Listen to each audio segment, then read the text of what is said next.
agora vamos falar de economia. Economia hoje é uma notícia boa. A produção industrial brasileira cresceu 0,8% no mês de junho sobre junho e 2,5% sobre julho do ano passado.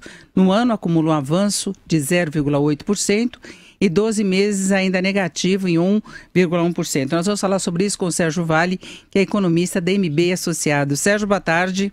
Boa tarde, Denise. Bom, Sérgio, como é que você avalia esse desempenho da indústria? Eu acho que ele vale lembrar que foi o setor que primeiro entrou em crise, antes mesmo da recessão econômica.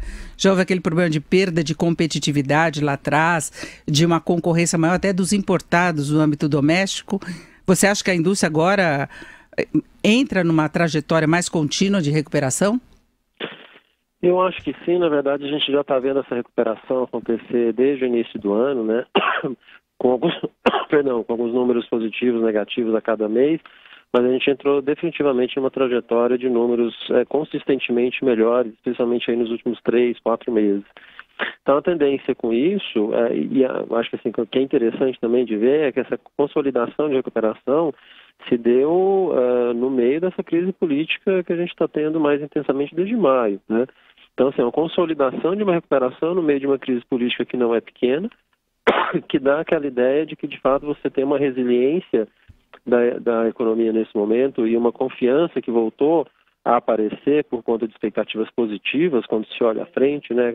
Mercado de trabalho gradativamente melhorando, consumo gradativamente melhorando, uma certa estabilidade política a essa altura do campeonato, né? A gente esperando a eleição do ano que vem. Quando você junta todos esses elementos e um câmbio ajudando na exportação do setor industrial, o resultado acaba sendo esse que a gente está vendo. Então, a tendência de fato é a gente continuar vendo números positivos, eu acho cada vez melhores até o final do ano, especialmente em 2018. A gente pode ter boas surpresas positivas no ano que vem com a indústria. Tem internauta até brincando agora que a gente está falando notícia boa da economia, né, Sérgio? Mas mudou um pouco. A gente não pode falar que houve recuperação do imenso retrocesso durante o período de recessão, mas aos poucos a economia começa a apresentar uma performance melhor, né? Pois é, Denise, vamos ver o seguinte, a gente saiu de uma crise no ano passado. Em geral, quando a gente fala de recessões dessa magnitude, a gente tem política fiscal e política monetária para usar, né?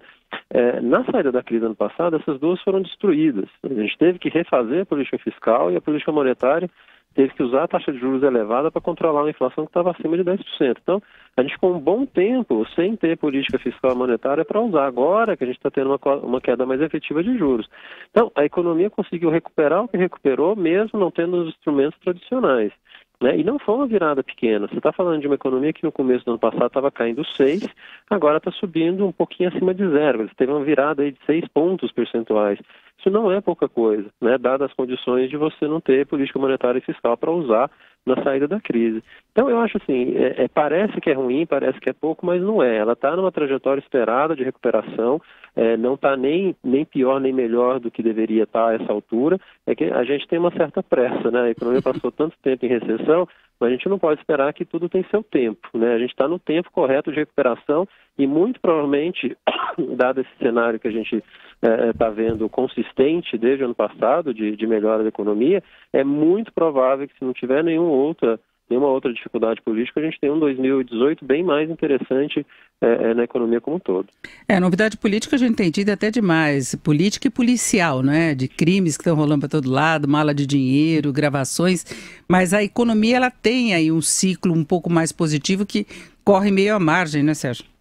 E pensa o seguinte, Denise, pior que a crise de maio não vai ter, né? O que aconteceu naquele dia 17, que a gente foi dormir sem saber se no outro dia o presidente Temer ia continuar, se ele ia sair, quem que ia entrar no lugar, em quanto tempo isso ia durar, quer dizer, a gente ficou às cegas durante várias semanas. Esse tipo de crise é inédito, é raro de se ver. Em geral, joga a economia para baixo quando acontece. Não aconteceu, pelo contrário, a economia continuou resiliente porque a política econômica não teve nenhuma mudança. Quando a gente olha para frente até a eleição, difícil imaginar uma coisa pior do que foi maio, né? Hoje a gente sabe, se eventualmente o presidente Temer cair, você já tem a consolidação do Rodrigo Maia, eventualmente sendo um candidato potencial a virar presidente, se isso acontecer. Ou seja, hoje você tem mais ou menos alternativas e saídas para uma possibilidade do Temer cair, que não tinha em maio, né? Então, nesse sentido, na parte política, eu acho que o próximo pior que a gente pode ter é na eleição do ano que vem, né? Se no final do ano a gente eleger alguém que é populista, que vai contra essa trajetória de reforma, a gente volta para a recessão em 2019. Então está na mão dos eleitores agora essa decisão. Até porque Temer não vai entregar uma situação muito boa do ponto de vista de finanças públicas. Ele não tem conseguido avançar como esperava, a gente tem o desequilíbrio brutal ainda, a dívida aumentando, então seria o lado negativo também da economia, né? Da crise que a gente teve em maio, eu acho que a pior consequência foi na parte fiscal de fato, né? Porque você teve o atraso da reforma da Previdência, né? Eu acho que a reforma da Previdência agora, infelizmente, fica só para 2019, o que é uma pena, deveria ter sido aprovado esse ano. Além disso, atrasou um pouco a possibilidade de você ter ganhos extraordinários de receita, toda a questão do refis foi jogada por terra, e o governo, na tentativa de permanecer como governo, né, teve que sancionar algumas emendas que acabaram também prejudicando um pouco o perfil do gasto aí nos últimos 2 meses. Mas quando você junta tudo isso, de fato, você dá esse perfil fiscal um pouco pior esse ano e ano que vem.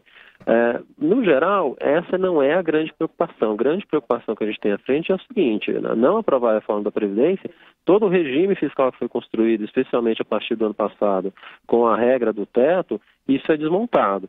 Então, assim, a gente ainda tem tempo de continuar melhorando a parte fiscal, e eu acho que a grande surpresa para melhorar o déficit no ano que vem, nos próximos anos, vai ser um crescimento maior do que se imagina, que eu acho que é possível de acontecer.